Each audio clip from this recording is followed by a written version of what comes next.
to our Faithlook podcast. We're on numero 6, and today we're looking at the question, who is Jesus? I've mentioned that name many times through these podcasts, and today we're going to think about him. I remember once when I was at Rochester Cathedral, I was sitting there in prayerful contemplation, honestly, and these school children were going around with their charts and their pens, and I was sat before a frieze. That's where the paint is sunk into the plaster of Jesus being baptised by John the Baptist, and a dove comes down and dwells on Jesus' head at the point of his baptism.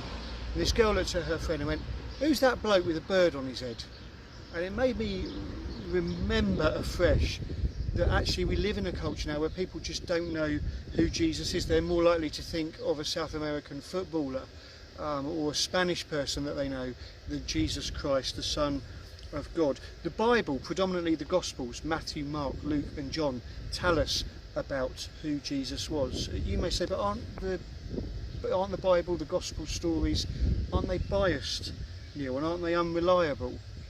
Well, think of the opinion of historians then. There was a historian around about the time of Jesus, a Jewish guy called Josephus, and he wrote in one of his history books, "Now there was about this time Jesus, a wise man, if it be lawful to call him a man, for he was a doer of wonderful works, a teacher of such men as received the truth with pleasure.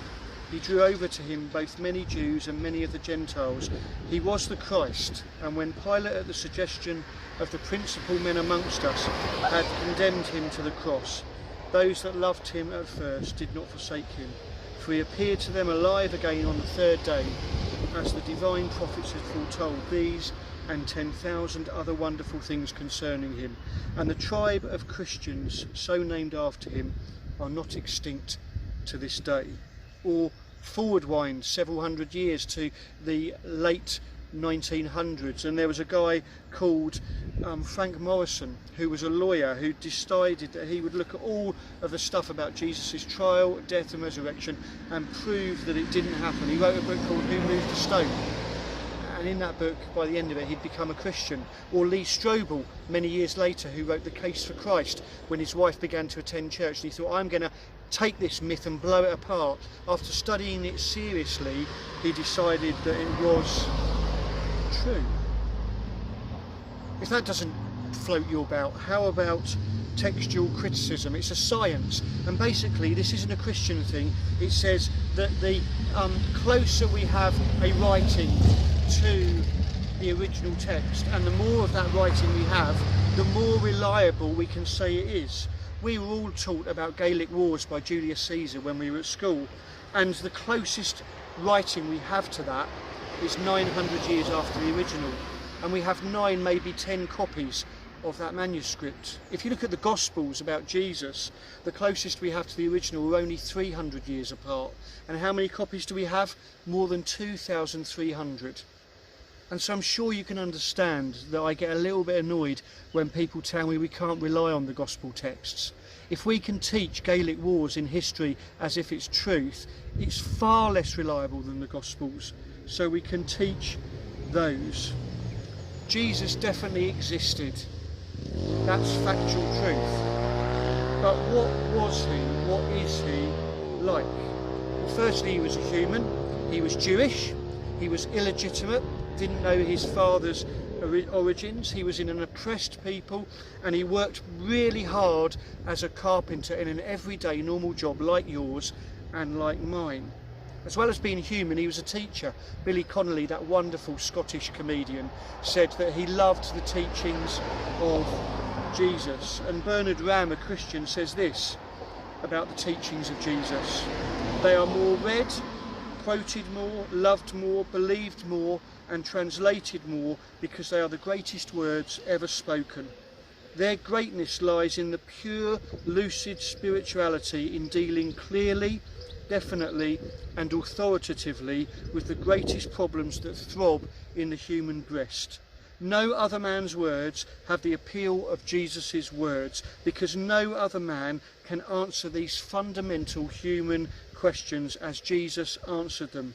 They are the kind of words and the kind of answers we would expect God to give. You can watch any soap and you will hear a saying of Jesus in them at some point. They won't say it's from the Gospels, but his teachings have become so common in our vernacular that they are just part of who we are, even though we don't realise it. He was human. He was a teacher. But here's the sticking point. Was he the Son of God? That's who he claimed to be. I've had so many conversations with people who say, yep, I can't disprove that he existed. Yep, he had some great things to say, but I'm not sure if I can say he was the Son of God.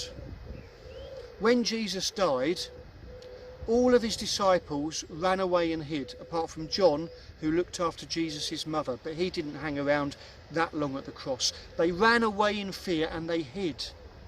3 days later, when the Gospels tell us Jesus rose again, he met with them, and one of them, Thomas, who was doubting Thomas, said, "My Lord and my God," and they were absolutely transformed. They gave their lives for this Jesus and for his message of God's transformational love. They were sawn in half, crucified upside down, beheaded. Can I ask you, would they really have done that if they didn't believe that Jesus was the Son of God? Would they have really done that if it was a hoax, something that they'd stirred up? No, of course they wouldn't have done. These fearful guys, these timid guys, absolutely changed who they were and followed him because he was alive. C.S. Lewis, that great Christian writer, says Jesus was either mad, bad, or God. He was either mad, he was unhinged, and he was delusional. Or he was bad, he was just pure evil and he was conning us. Or he was God. Bernard Levin, a controversial Jewish British journalist, said this: "It's not the nature of Christ, in the words of the New Testament, is not the nature of Christ, in the words of the New Testament, enough to pierce the soul of anyone with a soul to be pierced. He still looms over the world, his message still clear, his pity still infinite, his consolation still effective, his word still full of glory, wisdom and love." Who is Jesus? Definitely a human, definitely a brilliant teacher, but more than that, I believe, he was the Son of God who showed us what God is truly like.